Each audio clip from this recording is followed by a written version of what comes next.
Most people chase confidence by talking louder and trying to please everyone. Machiavelli would laugh. Mental untouchability isn't about volume, it's about leverage. It's the quiet skill of shaping perception, choosing when to be seen, and making other people's incentives do your work for you. These 7 forbidden lessons aren't about being cruel, they're about being clear-eyed. Use them with restraint, and you'll stop being pushed around. Imagine 2 layers to your presence. The first is the surface. Calm voice, steady eyes, warmth that puts people at ease. The second is the engine room, private analysis, cost-benefit thinking, and decisions made on outcomes, not optics. Machiavelli's warning isn't to be cruel. It's to separate your presentation from your process. You let people see a reliable, considerate version of you, the mask, while you keep the iron, your strategy, out of sight. That separation is the foundation of mental untouchability because it stops other people from hijacking your feelings, your time, and your choices. Think of the mask as an interface, not a lie. You wouldn't show a stranger your phone's developer console. You hand them a clean home screen. In the same way, you don't owe anyone your inner turmoil, doubts, or half-formed thoughts. You owe them clarity. The mask says, I am composed, fair, and here to create wins. The iron asks quietly, what result am I here to produce, and what's the least dramatic path to it? Start with intention. Before you enter a room, take 10 seconds and choose your role. The calm explainer, the decisive closer, the patient listener. Decide your outcome. Align the team. Negotiate a deadline. Decline a request without burning a bridge. Once you pick the outcome, your tone, pace, and words follow. You're no longer reacting to personalities. You're steering toward a result. Control your reveals. Oversharing feels honest, but weakens you. The more of your inner workings people see, the more levers they find to pull. Say less, mean more. Trade live brainstorming for post-analysis summaries. Instead of narrating your doubts, I'm not sure, I'm worried this won't work, translate them into value. Here are the risks and the mitigation plan. You still bring truth, but it's distilled, not raw. Practice, decide privately, present publicly. Make your choice in solitude, then announce it with gentle authority. Given the timelines, I'm moving us forward with option B. If you see blockers, tell me by 3 p.m. and I'll integrate fixes. This keeps debate focused on execution, not on swaying your emotions. People feel heard because you invite input, but you've already set the direction. Respect beats likability. Being liked is weather, being respected is climate. Like depends on mood and gossip. Respect grows from consistency. Boundaries kept, competence demonstrated, promises kept on time. When forced to choose, pick respect, then add kindness. How do you do that in practice? You protect your time, you speak briefly, and you deliver exactly what you say you will. The person who always follows through becomes the person no one wants to disappoint. Control access to control narrative.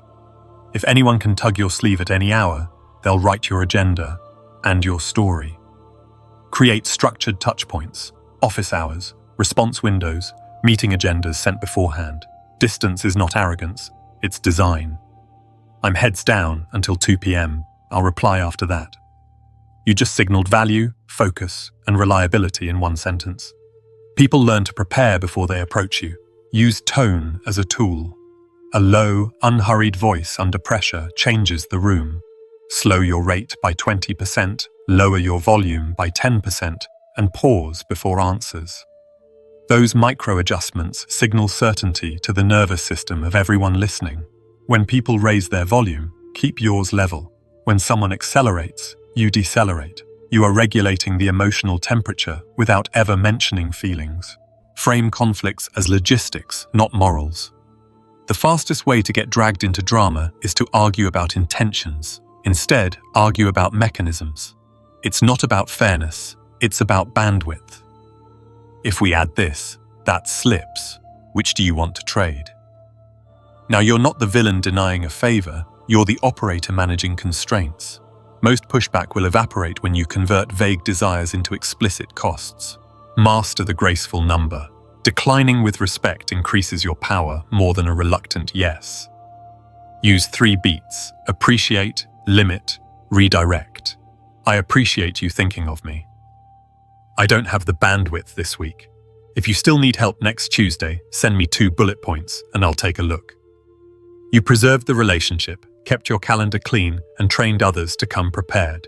Choose your battleground. You don't owe an answer on demand, and you don't have to fight where you're weak. If a discussion turns chaotic, move it to writing. If a request is vague, ask for specifics. If someone is posturing in public, shift to a one-on-one. Happy to decide. Send me the numbers by 5 and I'll reply in the morning. You just changed pace, channel, and power dynamics in a single move. Adopt credibility habits. Keep quiet records, decisions, dates, deliverables. Share summaries after key moments. Here's what we agreed, who owns what, and deadlines. You are building a memory outside of memory, one that protects you when stories get rewritten. Over time, people stop testing you because the pattern is obvious. You are accurate, you are on time, and you are unflappable. When challenged, separate signal from performance. Many confrontations are theatre. Someone speaks louder to control the frame. Do not mirror escalation. Acknowledge, clarify, commit, or decline. I hear this is urgent. Here's what I can commit to by Friday. Here's what I can't.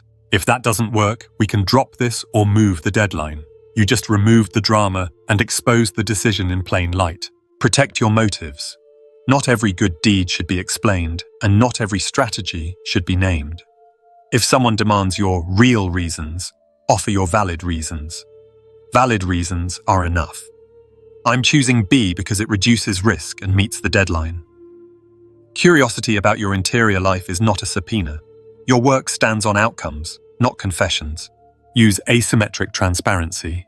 Be crystal clear about expectations, boundaries, timelines, and metrics. Be deliberately vague about your personal thresholds, fears, and politics. This keeps collaboration smooth and influence high, while keeping your emotional core inaccessible. People get what they need to succeed with you, never the handles to move you. Deploy the fox and the lion.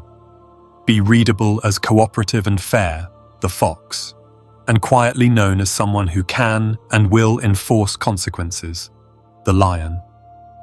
You don't broadcast toughness. You demonstrate it once, cleanly when it's required.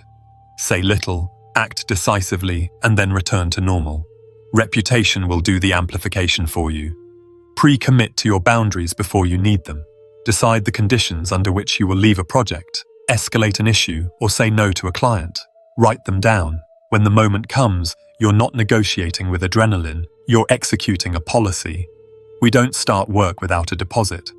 We don't compress quality below X. Boundaries you invent on the spot crumble under pressure. Boundaries you've rehearsed feel natural. Script the moments that usually trip you. If you tend to over-explain, practice one-sentence answers. If you tend to agree too quickly, practice the pause. Let me think about that and get back to you at 4. If you tend to soften everything, practice the clean line. That won't work. Here's what will. You're not trying to be harsh, you're trying to be legible. Mind the economy of words. Excess words are bargaining chips you give away for free. Say the minimum that carries the maximum meaning. Replace paragraphs with pairs. Situation arrow decision, request arrow condition, problem arrow next step. We're behind, we're cutting scope. Happy to help, send me the file. There's a bug, ship the hotfix by noon. Crisp language reduces opportunities for manipulation. Keep kindness, drop people-pleasing. Kindness is patient, practical help. People-pleasing is trading your integrity for a moment of relief. Offer the first freely, refuse the second consistently. I can't do that today, but here's a template you can use. You stayed generous while protecting your focus. Exactly the balance that builds respect. Don't chase image, accumulate proof. One visible, undeniable contribution per week. Shipped work, a metric moved, a decision made, beats 100 clever speeches. Proof immunizes you against gossip. When stories clash, track record wins. The person with receipts doesn't argue, they show. Finally, regulate yourself first. Calm is a skill, not a mood. Before high-stakes conversations, Breathe out slowly for twice as long as you breathe in, 3 times. Drop your shoulders, lower your jaw, look at a fixed point. Your body tells your mind it's safe, and your mind tells the room it's safe. From that posture, the mask stays steady and the iron stays sharp. Practice this for a week and watch the shift. People will talk to you differently, interruptions will drop, requests will arrive more prepared. You'll say fewer words and make bigger moves. Not because you became cold, but because you became clear. That is the Machiavellian edge used ethically, a warm surface, a steel core, and a life directed by decisions instead of demands. Scarcity isn't rudeness, it's architecture. If everyone can reach you at any time, their urgency becomes your schedule and their story becomes your narrative. Machiavelli would tell you to control the gate, the corridor, and the throne room. Who gets in, when they get in, and what the conversation is about once they're in. The moment you shape access, you shape expectations, and when you shape expectations, you shape outcomes. Start by designing a default week. Block 2 deep focus windows every day where you're unreachable. No notifications, no meetings, no chat. Protect them like revenue. Place 2 short, open windows for communication, say 11:30 to 12 and 16:30 to 17, Berlin time. Tell people you batch responses then. You just created rhythm. Rhythm does 3 things. It increases your perceived value, it reduces decision fatigue, and it teaches everyone that you are consistent, so they plan before approaching you. Most fires extinguish themselves before they reach your window. Use channel selection as a power lever. Choose the medium that advantages the outcome, not the requester. Live calls benefit the emotional and the unprepared. Written memos benefit the rational and the prepared. Public channels reward performance, private channels reward clarity. If someone tries to provoke you in a group thread, move it. Let's take this one-on-one at 1400, please send numbers beforehand. You just changed the arena, the pace, and the criteria for victory. Your calm is no longer forced to compete with their theatrics. Install simple gates that filter noise without appearing hostile. A gate is a small piece of effort required to earn your attention. Examples. Send me a 1-paragraph brief with the goal, deadline, and decision you want from me. Share the document with comments. I'll review only marked sections. If this is urgent, put URGENT and a date in the subject. Otherwise, it enters tomorrow's batch. Each gate makes the other person do the thinking they were trying to outsource to you. Low-effort asks disappear. High-value asks get sharper. Practice graduated access. Not everyone needs the same proximity. Imagine 3 rings. Inner ring, core partners, can schedule directly within guardrails. Middle ring uses your office hours. Outer ring goes through forms or assistants. You don't have to announce rings, you demonstrate them by response time and process. People will intuit where they stand and adjust accordingly. Scarcity is not a wall, it's a slope. Write a personal rules of engagement and make it visible in your signature or pinned post. Keep it short. I respond at 11:30 and 16:30 CET. Decisions require a brief with options and trade-offs. Emergencies equals call, everything else equals memo. I don't commit live, I confirm in writing. This looks like admin, it is strategy. You are training the environment to respect your pace instead of forcing you to match theirs. Use yes if to replace people-pleasing yes and guilty no. Someone asks for a deck by tomorrow. Instead of yes, resentful, or no, combative, say, yes, if we narrow to 5 slides and you provide the latest numbers by 1300 hours, otherwise next week. You set conditions that protect quality and energy. If they accept, the ask becomes sane. If they don't, the request wasn't serious enough to earn your time. Control your latency on purpose. Fast responses train people to expect more fast responses. Slow, predictable responses train people to prepare.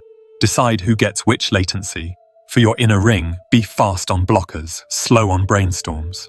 For everyone else, be predictable, not immediate. Predictability beats availability. It tells the world, you can rely on me, but you don't own me. Shift chaotic conversations into structured frames. When someone arrives with vague urgency, we have a problem. Don't dive in. Ask for the triage. 1. What is the goal? 2. What's the obstacle? 3. What are the options you've considered? 4. What do you recommend? This turns noise into decision-ready signal. If they can't fill it out, the problem is not yet your problem. Use templates to cut repetition and signal standards. Thanks for the ask. To decide, I need the goal, deadline, and 2 options with trade-offs. Send by 11 a.m. and I'll review in my noon window. Happy to hop on a call after you share a 1-page brief. I don't do live brainstorming until there's a written baseline. Not now. I'm heads down on delivery. If still relevant next Tuesday, resend with the latest numbers. Templates transform your boundaries from mood to policy. People respect policies. Create re-entry points for declines so you don't feel cornered into yes. When you say no, add a path, a date to try again, a condition to meet, a smaller version you can support. I can't join the full project. If you need a 1-hour audit next Thursday with 3 questions max, I'm available. You keep your energy while maintaining goodwill, and you set the price of admission in effort. Never fight in a venue designed to humiliate you. Performance arenas, town hall meetings, comment sections, large group chats, reward spectacle. If someone challenges you there, reply with a short, boring bridge. Good question. The details are in the memo. I'll follow up with the numbers this afternoon. Then move to a channel where facts, not volume, decide outcomes. Spectacle feeds on attention. You starve it by changing context. Use the calendar as armor. Instead of apologizing for boundaries, show constraints. The earliest slot I have is Friday at 15:30. Share your agenda. We'll use the time well. The calendar is an undeniable source of truth. It depersonalizes your number. When people see you run a tight ship, they either align or drift, and both outcomes help you. Automate what would otherwise drain your willpower. Auto-replies that state your response windows. Meeting links that enforce length. Forms that collect information before you commit. Even a simple decision log document reduces back and forth because you can point to agreed facts. The more your system carries the discipline, the less your willpower is tested. Remember that scarcity without delivery is just vanity. If you limit access, you must increase output quality. People accept your gates when they learn that getting through them yields decisive help. The faster you convert scarce attention into visible results, the more your scarcity becomes an asset for everyone, not a burden. Now, the second blade, avoidance as victory. Not every fight is worth winning, many are worth not having. The strongest move is often to refuse the frame.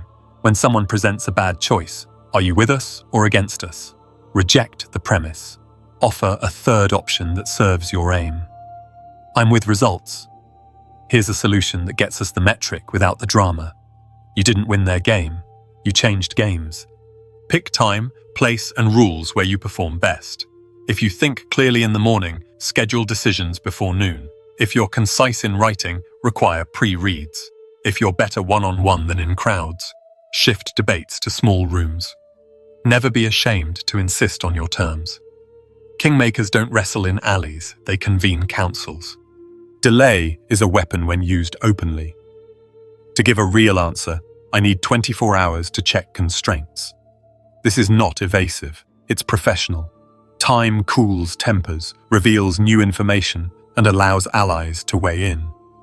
Knee-jerk decisions serve the loudest voice, not the wisest plan. Your pause is not hesitation, it is positioning. Decline murky invitations that hide obligations. Vague asks create maximum guilt with minimum clarity. Ask, what does success look like? How much time do you expect? What's the deadline? Who decides? If answers don't come, bow out. Refusing fog is not arrogance, it's risk management. People who truly need you will come back with specifics. Use small concessions to avoid big entanglements. Offer a quick pointer, a link, a past document instead of joining a committee. A 2-minute steer can replace a 2-month trap. Machiavellian mercy isn't sentimentality, it's efficiency. You help just enough to keep goodwill, not so much that you lose your edge. Recognize bait. Some people escalate to force you into public defense. Do not explain yourself to bad faith. Document, act, move on. If necessary, give one clean, fact-based statement and end with a boundary. This is my final comment on the matter. Explanation beyond that feeds the fire. Your silence is not weakness, it is refusal to donate attention. Create if-then rules ahead of time so avoidance becomes automatic. If a meeting lacks an agenda 24 hours before, then you decline. If a request arrives after 1700, then it enters tomorrow's queue. If a thread has more than 10 messages without a decision, then you move it to a memo and set a deadline. Pre-made rules eliminate debate with yourself and with others. Keep an anti-portfolio of fights you didn't have and disasters you skipped. Note the time saved, the politics avoided, the outcomes achieved anyway. When you see the compounding returns of avoidance, you'll stop chasing every provocation and start curating your battles like an investor curates a fund. When you do choose to engage, do it on clean terms. Decide the outcome you want, the minimum move that achieves it, and the exit. State the decision criteria up front. We're choosing based on risk reduction and deadline, not preference. Name the deadline. Decision by Friday, 12 o'clock. Define the exit. If we can't agree, we ship the default plan. You are not negotiating forever. You are shepherding a process to a finish. Finally, radiate the calm of someone who has somewhere better to be. Because you do. Scarcity is not about being cold. It's about being committed. You are committed to the work that moves the needle. When the world learns that your attention converts to results, they will approach you on your terms. And when they don't, they will stop approaching. Both are wins. People don't follow ideas, they follow advantages. If you want your plan to move, wire it so that saying yes advances what the other person already cares about. That's not manipulation, it's clarity. Machiavelli's point is simple. Stop appealing to virtue and start appealing to vectors: status, safety, time, money, control, belonging. When their vector and your vector point the same way, motion happens with almost no push. Begin by finding the coin of the realm for each person you need. Everyone trades in a dominant currency, and it's rarely cash. Watch how they explain wins, what they brag about, what they fear. Some defend time at all costs. Some chase credit and visibility. Some want safety from blame. Others crave autonomy, learning, or simplicity. If you're unsure, listen for the verbs: protect, hit, own, ship, streamline, learn, lead. Those verbs tell you the coin, then pay them in that coin explicitly. Build a simple incentive map before you pitch anything. 3 columns: stakeholder, their current goal, how your plan pays that goal. Add a 4th column for anti-incentives, what they might lose if they say yes: extra work, risk, loss of control. Your job is to reduce the anti-incentives until the payoff dominates. Do this in writing, privately. Once the math is cleaner than the emotions, you can walk into any room calmly. Translate your asks into their advantage in 3 sentences. Sentence 1. Name the outcome they want in their language. Sentence 2. Show the mechanism that gets them there without extra drama. Sentence 3. Remove risk with a constraint, pilot, or clear checkpoint. Example: you want a cleaner Q4 forecast without late-night crunch. If we standardize the intake form and lock scope by Wednesdays, you'll get a 95% on-time rate. We'll trial it for 2 weeks and kill it if misses exceed 5%. It's not a plea, it's a trade. Use defaults to do silent work for you. People go with the flow the interface sets. Make the path to yes shorter than the path to no. Pre-fill the document, draft the agenda, provide the calendar link with 3 slots. Propose a recommendation with a deadline. If I don't hear otherwise by Thursday 12 noon, I'll move forward with option B.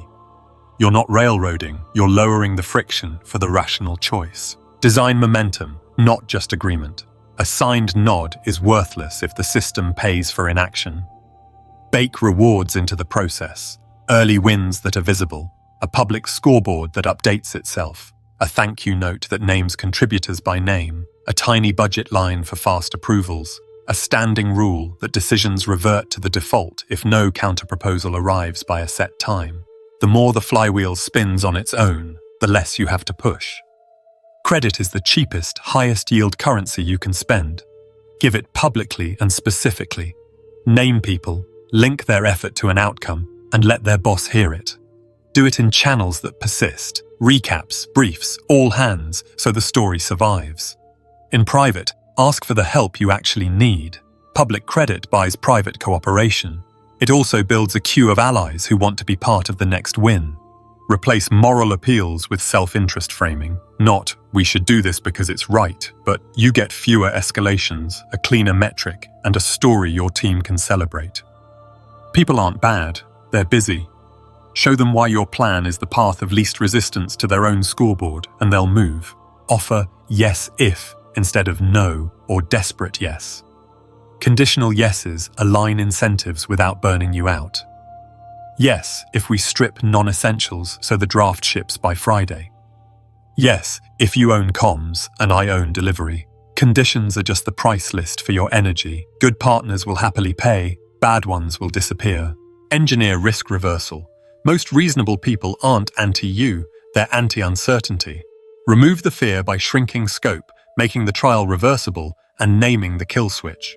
We pilot with 5 users for 10 days. If satisfaction isn't 4 out of 5, we revert. You take the cliff and turn it into a curb. Now the safest move is to try your plan. Align incentives across functions by tying everyone to one shared metric. The classic failure is the principal agent problem. Sales is rewarded for volume. Support is punished for the volume that arrives. Agree on a blended measure. Retention-adjusted revenue, on-time delivery and satisfaction, and the bickering stops because the scoreboard forces cooperation. Don't argue culture, fix the comp and the KPIs. Use narratives sparingly but precisely. Make each person the hero of their part of the story. You'll be the first to hit 0 weekend pages because you locked scope by Wednesday. It's not flattery if it's true. You're naming a future identity they already want, then giving them the mechanism to earn it. Anticipate objections and pre-wire the answer into your design. It'll create more work. Shrink step count, template the tedious parts, or move work to the person who benefits most. We'll lose control. Define a clear decision boundary, what you own, what they own, and escalation rules. It might fail. Publicly commit to a short post-mortem and a no-blame rollback if thresholds aren't met. What's in it for me? State the personal win without blinking. Time back, fewer escalations, higher visibility, cleaner metric. Create a tiny marketplace around your initiative.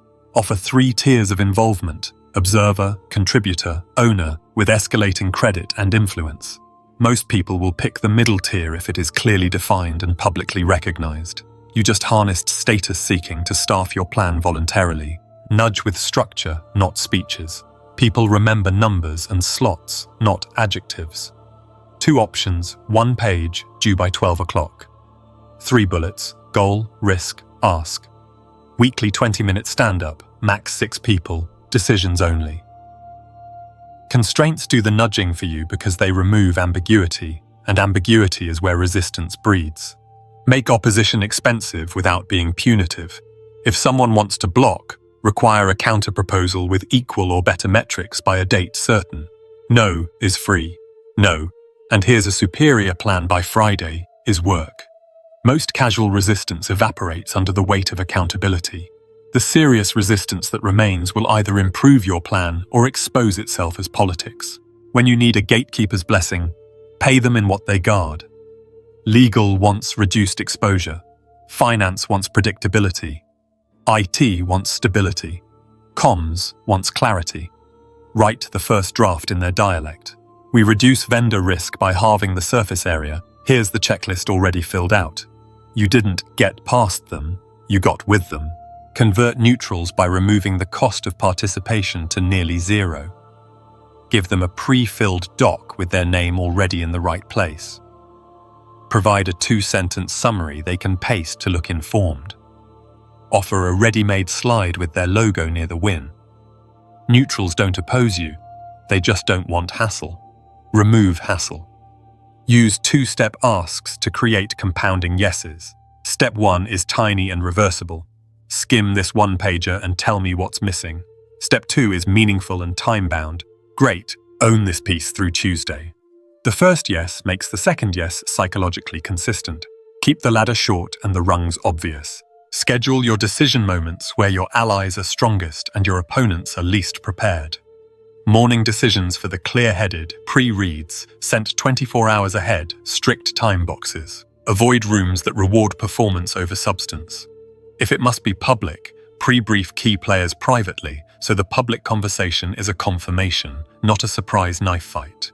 Turn praise into a contract with the future. When someone helps, state exactly what behavior earned the win and how you'll repeat it together. Your concise draft cut review time by half. Let's standardize your template across the team next sprint. You just reinforced their incentive to repeat the move and tied their identity to your system. Set progressive disclosure for benefits. Early adopters get a small exclusive perk. Priority support, first pick on resources, named credit. As the system stabilizes, open it to the wider group. Exclusivity creates early motion.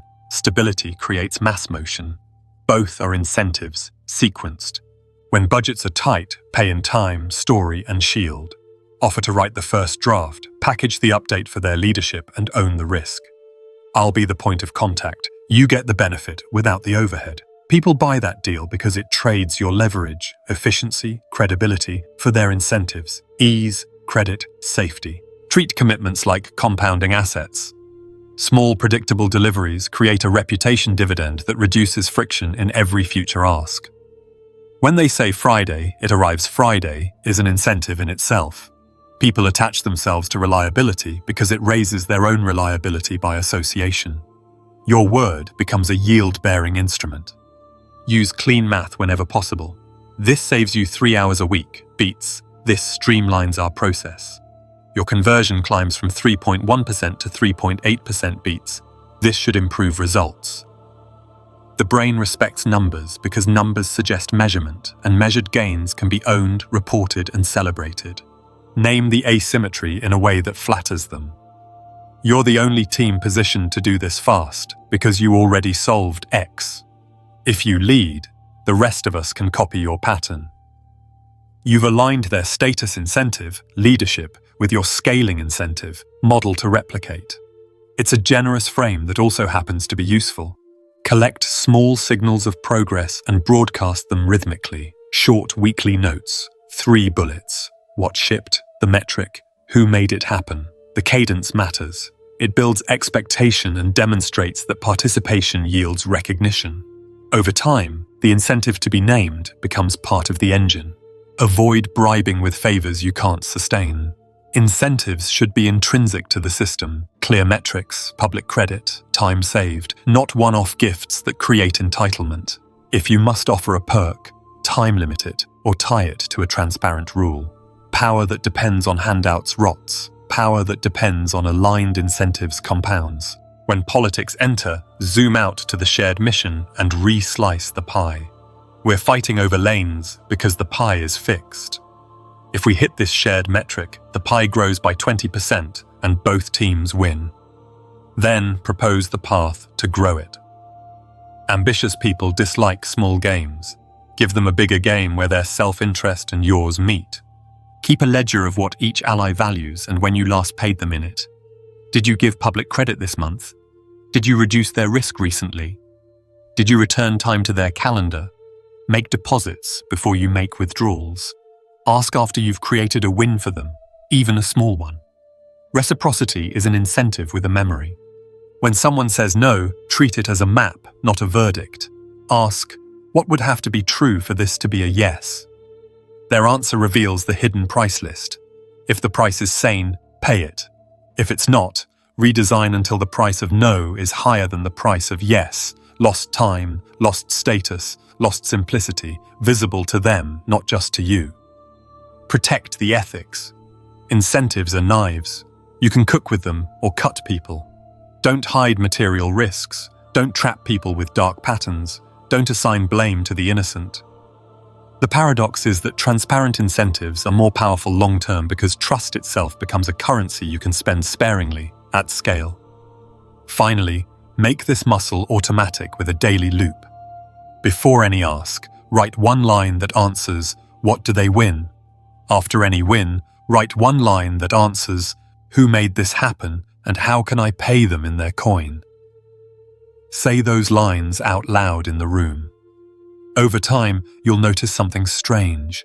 People start pitching you plans already framed in your incentives. That's when you know you've crossed from pushing to pulling, from persuasion to gravity. Calm isn't the absence of feeling. It's the decision about what wins your attention. Under pressure, most people donate attention to the loudest stimulus, the shout, the deadline, the glare. Mental untouchability starts when you refuse that donation. You slow the tempo, funnel the chaos into structure, and make the room move at your speed. That's not Zen poetry, it's mechanics you can practice. Begin with body before words. Your nervous system sets your narrative. Drop your shoulders, unclench your jaw, plant both feet, inhale through the nose, then exhale for twice as long as you inhaled. Do that 3 times. Your heart rate drops, your voice lowers, your timing stretches. Those tiny physical edits broadcast stability before you say a syllable. If you need a micro-cue in the moment, touch your thumb to your index finger under the table and press for 3 heartbeats. It anchors attention in the present and buys a half-second of thought. Decide the outcome before you respond. Ask yourself, silently, what result do I want in 5 minutes? Not, how do I win this exchange? That's theatre. Maybe the result is clarity, not victory. A next step, a written summary, a deadline. When the goal is small and concrete, your words get clean and your tone follows. Lead with labeling, not defending. The first person to name the moment owns the frame. I hear there's frustration about timelines. It sounds like trust took a hit. Labels don't concede, they contain. They siphon heat into a bucket where you can examine it. Once named, pivot to the rail. Here's what I can commit to by Friday. Here's what I can't. You just turned fog into lanes. Use the 2-beat response under fire. Acknowledge, arrow ask. I see why you're upset. What's the single blocker we must remove today? Or, I get that this feels urgent. Which metric moves if we stop everything right now? Questions force precision. Precision starves drama. Do not accept vague nouns like everything, always, or everyone. Convert them to numbers, dates, and owners. Refuse the auction of urgency. False urgency thrives on your immediate availability. When someone declares must, test it. What fails if this ships tomorrow 10 instead of tonight? If the answer is fuzzy, you've discovered preference masquerading as panic. Offer a calm concession with structure. I won't decide live. Send me the options in 1 page by 1800. I'll decide at 900. You didn't stonewall, you imposed a tempo where thinking can happen. Keep your voice 1 notch lower and slower than the room. Pace and volume are primitive dominance signals. You're removing the invitation to escalate. Insert deliberate silences after key sentences. Silence is not emptiness. It's pressure that pushes others to either clarify or soften. Let it work. Adopt a no adrenaline decisions rule. If you feel a pulse in your neck or your face warms, you are in a chemical storm that peaks and clears in roughly 90 seconds. During that window, move your body without moving the situation. Stand, drink water, write 3 bullet points of fact. Speak only after the wave passes. You'll look in control because you are. Create a crisis script you can run without thinking. Acknowledge the emotion without endorsing the story. I can tell this is heated. State the shared aim. We both want the release stable. Narrow the scope. What decision belongs to us in the next 30 minutes? Assign the next action, owner, and time. You send logs by 14:10, I'll respond by 14:30. This script works in boardrooms, family arguments, and midnight outages because it swaps volume for sequence. Separate person from problem out loud. I'm not questioning your effort, I'm questioning the mechanism. Or, this isn't about fairness, it's about bandwidth. You're drawing a chalk line so critique lands on process, not identity. People relax when they see their dignity is safe. Relaxed people think better. Use written recaps as a cooling device. After a hot exchange, send a short, neutral summary. What was discussed, what was decided, who owns what, and by when. No adjectives, no blame. The document becomes the memory everyone can point to tomorrow when recollections get creative. Facts end arguments better than arguments end arguments. Create pre-committed rules for common traps so you never invent policy under stress. If a meeting has no agenda 24 hours before, it moves. If a decision is irreversible, it waits 24 hours unless safety is at stake. If a thread hits 10 replies without a decision, it converts to a one-page memo with options, trade-offs, and a recommendation. Your future self doesn't have to wrestle your present adrenaline, the system decides. Build a handful of low-effect phrases that fit in your mouth. I'm going to pause us and summarize. I'm not ready to commit live. I'll reply at 9 a.m. I hear the urgency. What is the smallest shippable fix by noon? That's outside my lane. Here's what I can own. I'm not persuaded yet. Show me the numbers that would change my mind. These sentences are emotional Kevlar, polite, clear, and hard to hook. Practice calm anchoring in negotiations. Open with a specific, defensible offer that includes the reasoning and the boundary. Given the scope and timeline, my fee is X. That covers A, B, and C. If you need more, we can add D at Y. Deliver it as if reading a weather report. No apology. If pushed, repeat the anchor once, then ask for a trade. Happy to revisit price if scope reduces by 20%. The person who keeps the scope price link intact wins.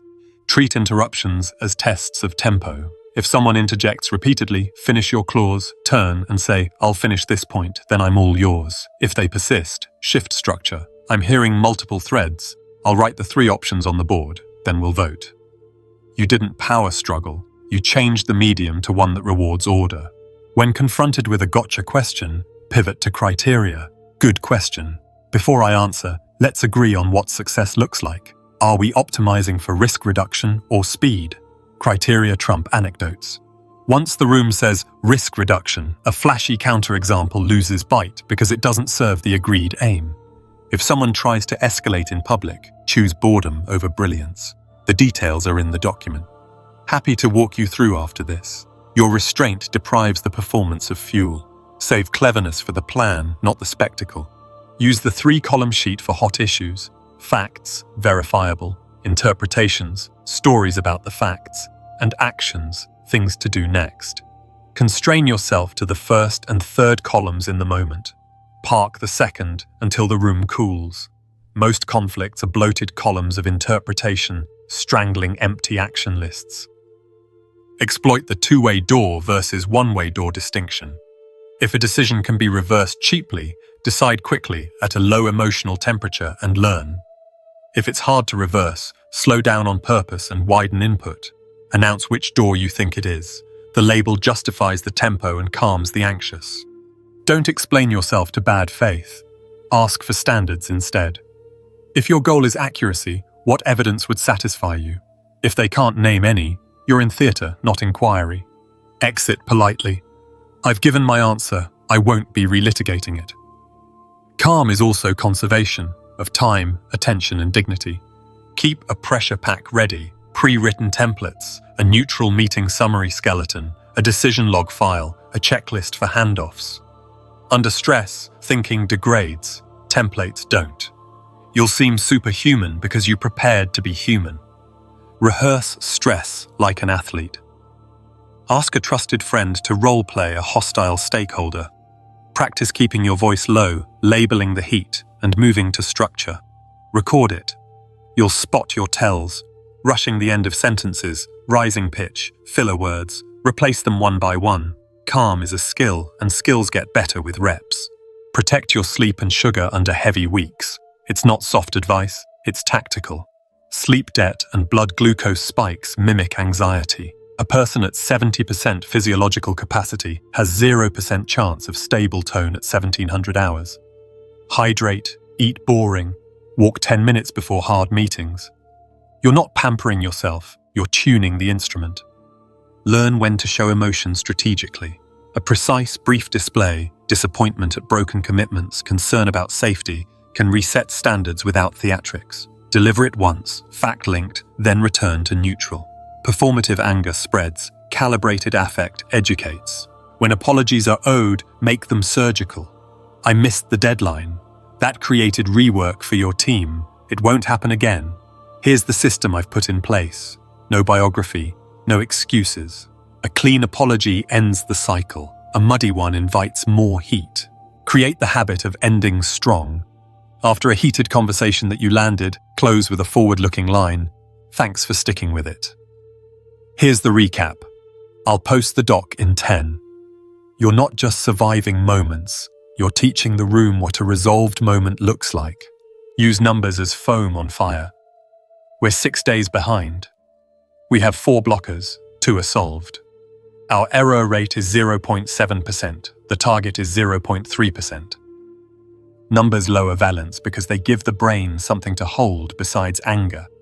Then attach the smallest next step that shrinks the number. When stakes are personal, family, friends, set metaterms first. I want us to solve this, not win it. Can we keep voices low and stick to one issue at a time? If they agree once, you can reference it later. We said one issue, let's park the other. Even at home, structure frees love from friction. Keep a private heat map journal. After tense moments, jot 1 what triggered you, 2 what you did that worked, 3 what you'll do next time. You'll discover patterns, a particular phrase, a time of day, a topic. Then you pre-plan countermoves, different words, different timing, different venue. Remember that neutrality is not indifference, it's stewardship. You're choosing to protect the mission and the humans by refusing to let momentary weather decide the voyage. That duty sometimes means saying no to speed, no to spectacle, no to your own impulse to win. And when you do slip, because you will, repair fast and clean. I got heated. That didn't help. Reset. Here's the problem. Here's the plan. Here's the next check. A fast reset is worth more than a flawless performance. People trust leaders who can recover without spinning. Over time, your reputation will carry ahead of you. The person who doesn't panic, who asks for the number, who buys a day to think, who never decides in the spike, who makes rooms quieter by entering them. That reputation is a fortress you can carry everywhere, not because you never feel the heat, but because you learn to move the flames into the engine and make them push you forward. Your strongest fortress is the story other people can't deny about you, not the story you tell, the story your receipts tell. Titles can be revoked and rooms can turn against you, but a pattern of clean execution becomes a shield you carry everywhere. Build it deliberately. Start with a simple pledge to yourself. Make one undeniable contribution visible every week, something shippable, measurable, and attributable. An analysis that fixed a decision, a deliverable that hit its mark, a problem retired. Publicly mark it in a short recap wherever your peers or clients live. Rhythm matters more than scale. A weekly cadence compounds into a reputation for inevitability. When they say Friday, it's Friday. People stop gambling against you when your pattern makes them lose money. Turn memory into infrastructure. Keep a decision log. Date, context, options considered, final choice, owner, deadline, result. After key meetings, send a neutral recap. What was agreed, who owns what, by when. Archive approvals and before/after snapshots. Make this boring. Boring is robust. Months later, when narratives get creative, you won't debate, you'll point. The more your work leaves a paper trail, the less your name gets dragged into, he said/she said. Separate competence, character, and communication, and over-deliver on all 3. Competence is consistent results. Character is fair dealing and clean motives you can explain without theatre. Communication is making your results legible to the people who fund and depend on them. Most reputations fail on the 3rd. Silent excellence looks like absence. Don't assume people just know. They don't. Translate your wins into a language the room understands. Metrics, dates, risk reduced, churn prevented, headaches avoided. Decide your standard of proof before you need it. What does done mean for you? What counts as a win? What quality bar will you refuse to drop below, even under pressure? Write these down and use them out loud. Nothing calms a storm like pre-declared rules. We don't ship without a rollback plan. We don't accept scope without resourcing. We confirm in writing. Every time you stick to these rules, your fortress thickens. Every time you bend them for flattery or fear, it cracks. Build clean hands into your operating system. Do good work in daylight, even when no one is watching. Avoid shortcuts that require elaborate stories later. If a tactic would embarrass you if printed, don't use it. This isn't sainthood, it's strategy. The easiest defense against smear is truth that's easy to verify. When mistakes happen, and they will, own them surgically. What failed, what it cost, what you changed so it doesn't repeat. People forgive an error, they remember a cover-up. Pre-bunk, don't just debunk. Before a risky move, send a one-page brief. Goal, risks, mitigations, success/failure thresholds, and a date when you'll report back. Now, if someone later claims you acted recklessly, your original brief is the first record. You didn't improvise. You executed a plan with guardrails. The person who creates the first public memory often wins the argument history will have. Make allies the bricks of your fortress. Credibility spreads by association. Keep a short list of people whose standards you admire and make them win in ways that are visible. Give public credit by name and by mechanism. Not great job team, but Maya's pre-read cut our review time by half. We're adopting her template. When you give precise, deserved credit, two things happen. Good people want to work with you, and they repeat the behavior that makes you reliable by association. Use signatures and templates to standardize your clarity. A default email footer with response windows and decision requirements. A meeting description that always lists agenda, owner, and decision to be made. A deliverable template that starts with problem arrow constraints, arrow option A/B arrow, recommendation arrow, next step. These small repetitions create a brand, the person whose stuff is always easy to read and act on. Ease is a reputation. People route important things to whoever reduces their cognitive load. Guard your name at the boundary of favors. Be generous with teaching, tools, and small unblockers. Be strict with commitments that put your name on the line. If you say yes, keep the promise exactly. If you decline, leave a re-entry point. I can't join the project. If you still need a 1-hour audit next. Thursday, send 3 questions by Tuesday. Over time, your yes becomes currency and your no becomes respected policy. Both are power. Build redundancy, so no one platform or person can erase your proof. Keep your work portfolio in places you control. A private archive, a personal domain, a changelog repository. If a company wipes a drive or a platform throttles your reach, your record persists. The fortress you carry should not depend on a gate you don't own. Create a light-touch reputation ledger and review it monthly. Columns, promises made, promises kept, with date. Visible contributions shipped, allies credited, repairs completed, apology plus fix. It's not for bragging, it's for calibration. If your kept promises column is thin, or your visible contributions lag, adjust next month before the outside world does it for you. Anticipate the smear playbook and write your counterplay in peacetime. Smears usually come in 4 flavors. Incompetence, they don't deliver. Malevolence, they had an agenda. Inconsistency, they say one thing, do another, and insubordination, they won't play ball. Your counter is receipts, motives, pattern, and policy. Keep a folder with the key artifacts, performance summaries, before/after metrics, contemporaneous notes, explicit approvals. If you must respond, do it once, fact-based and boring. Then stop. Most crises die when there's no oxygen. Only your ego wants the last word. Default to written first records in volatile situations. When a live conversation ends in a decision, summarize it yourself and send it immediately. When someone tries to pin a vague commitment on you, reply with clarity. To confirm, I'm owning X by Friday, you're owning Y. Success is Z. If they don't correct you, the record stands. If they do, you have alignment in writing. Verbal fog is where reputations drown. Practice a reputation-friendly way of saying hard things. Replace accusations with mechanisms.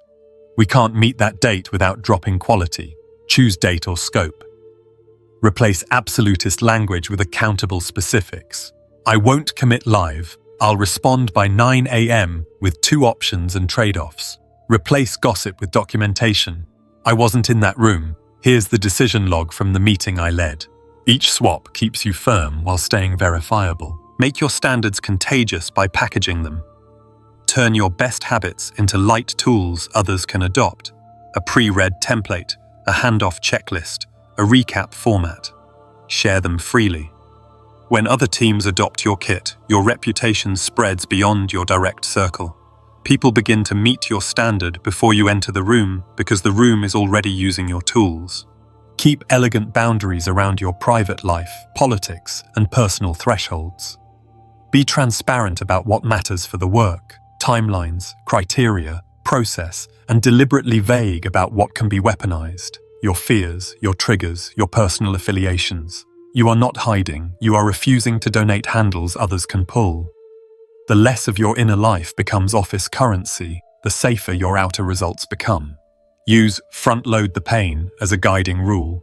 Surface hard truths early, underestimated timelines, underpowered teams, silent risks. Do it calmly, with options. People come to trust the person who never surprises them with bad news. Your predictions won't always be right, but your posture will be a steady operator who names reality and offers choices. Make repairs fast and finite. When you slip on a promise, acknowledge it quickly, state the cost, outline the fix, and close the loop when the fix is done. Avoid biography and blame. The point isn't to perform contrition, it's to restore predictability. The faster you restore predictability, the less damage leaks into your name. Choose your signature move and repeat it until it's synonymous with you. Maybe it's rescuing chaotic threads with a clean one-page decision. Maybe it's turning vague asks into crisp plans within 24 hours. Maybe it's killing scope creep with graceful alternatives. When people can describe your move in one line, your reputation travels without you. It becomes easy to vouch for you because the vouch has content. Cultivate external validators. Accumulate short testimonials focused on outcomes, not adjectives. Cut our review cycle from 9 days to 4. Recovered a failing launch in 48 hours. Raised forecast accuracy by 15%. Keep them current. 3 recent signals beat 10 ancient ones. Link each testimonial to an artifact, report, deck, changelog, so it's anchorable, not air. Know when to go silent. Not every attack deserves a response. Some are better handled by the record, by an ally, or by time. If you've built the habit of recaps, logs, and visible contributions, silence reads as confidence. The facts will hold. Only break silence to correct the ledger of facts, never to win the theater of feelings. Train your environment to expect proofs from everyone, not just you. Ask for criteria before debate. Insist on pre-reads and options. Require owners and dates. When the whole room shifts from vibes to verifiables, reputations based on volume shrink and reputations based on delivery rise. That's a civic good and a personal shield. Keep your circle clean. Don't launder other people's chaos through your name. If someone habitually misses, don't be their public defender. Offer help, tools, or a smaller commitment they can keep. If they refuse, let them carry their own weight. A fortress cracks from within more often than it's breached from without. Carry a simple personal motto you can say in any room. Clear promises, clean delivery, quiet receipts. Repeat it until it's a reflex. When faced with a choice, speak or ship, excuse or fix, posture or proof, use the motto to choose. Your future self will thank you. Your present critics will run out of material. Finally, remember the paradox. The more you invest in receipts, the less you need them. People learn that challenging your name is a losing bet. Meetings shorten, approvals accelerate, speculation dies. You become the calm center others rotate around, not because you asked for deference, but because you built a fortress no honest observer can deny.